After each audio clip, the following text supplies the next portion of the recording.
ಅವರೇ S P ಆಗಿ ಮುಂದುವರೆದಿದ್ರು ಅಂದ್ರೆ ಇವ್ರದೆಲ್ಲ ಹೊರಗೆ ಬರ್ತದ. ಯಾರು ನಿಜವಾಗಿ ಈ ಪ್ರಕರಣದಲ್ಲಿ ಭಾಗಿಯಾಗಿದ್ದಾರೆ ಅವರನ್ನೆಲ್ಲ ಅರೆಸ್ಟ್ ಮಾಡ್ತಾರ ಅಂತ ಅಂದಿ ಇವತ್ತು ಅವರನ್ನು ಸಸ್ಪೆಂಡ್ ಮಾಡುವಂತ ಕೆಲಸ ಈ ಕಾಂಗ್ರೆಸ್ ಸರ್ಕಾರ ಮಾಡಿದೆ. ಹಿಂದೆ ಅನೇಕ IAS IPS ಅಧಿಕಾರಿಗಳು ಇವರ ಸರ್ಕಾರದಲ್ಲಿ ಆತ್ಮಹತ್ಯೆ ಮಾಡ್ಕೊಂಡಿದ್ರು. ಆ ದೇವರು ಆ ನಜ್ಜೂರ್ ಅವ್ರ ಜೊತೆ ಇದ್ರು, ಬಹುಶಃ ಅದು ಫಲ ಕೊಡ್ಲಿಲ್ಲ. ಅವ್ರು ಪ್ರಯತ್ನ ಮಾಡಿದ್ರು ಕೂಡ ಅದು ಫಲ ಕೊಡ್ಲಿಲ್ಲ. ಇವತ್ತಿಂತ ಸರ್ಕಾರ ರಾಜ್ಯದಲ್ಲಿ ನಡೀತಾ ಇದೆ. ಇವತ್ತಲ್ಲೇ ಎಲ್ಲಾ ಕಡೆ ಪೊಲೀಸರ ದುರುಪಯೋಗವನ್ನು ಪಡಿಸ್ಕೊಂಡು ಇವತ್ತು ಕಾಂಗ್ರೆಸ್ ಸರ್ಕಾರ ಆಡಳಿತದಲ್ಲಿ ನಡೀತಾ ಇದೆ. ರಾಜ್ಯವನ್ನು ಗುಂಡಾ ರಾಜ್ಯ ಮಾಡಬೇಕು ಅಂತ ಹೇಳುವಂತ ಕಡೆ ಹೊರಟಿದೆ. ಇವತ್ತು ಬೀದರ್ನಲ್ಲಿ ಕೂಡ ನಮ್ಮ ಪಾಪ್ನಾಸ್ ದೇವಸ್ಥಾನ ಮೊನ್ನೆ ನಮ್ಮ ನಗರಾಧ್ಯಕ್ಷರ ನೇತೃತ್ವದಲ್ಲಿ ಒಂದು ಹೋರಾಟ ಕೂಡ ನಾವು ಮಾಡಿದ್ದೀವಿ. ಜಿಲ್ಲಾಧಿಕಾರಿಗಳಿಗೆ ಒಂದು ಮೆಮೊರಾಂಡಮ್ ಅನ್ನು ಕೊಟ್ಟಿದ್ದೀವಿ.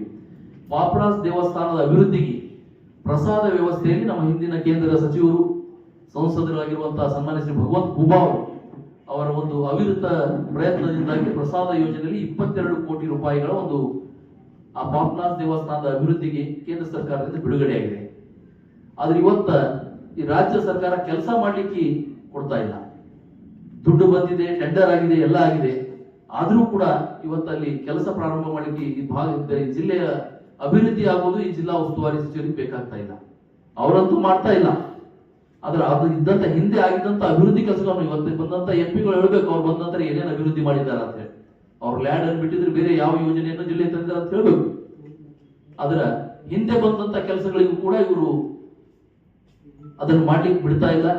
ಇವತ್ತು ಜಿ.ರಾಮ್ಜಿಗೂ ಕೂಡ ಅವ್ರ ವಿರೋಧ ಯಾಕೆ ಮಾಡ್ತಾ ಇದ್ದಾರೆ ಅಂತ ಅವರು ಇದ್ದಂತ ಒಂದು ಸ್ಕೀಮ್, ಹಿಂದಿನ ಒಂದು ಪ್ರಧಾನಮಂತ್ರಿ ಮಹಾತ್ಮ ಗಾಂಧಿ ಗ್ರಾಮೀಣ ರೋಜ್ಗಾರ್ ಯೋಜನಾ, ಅದರಲ್ಲಿ ಸಾಕಷ್ಟು ಭ್ರಷ್ಟಾಚಾರ ಇತ್ತು.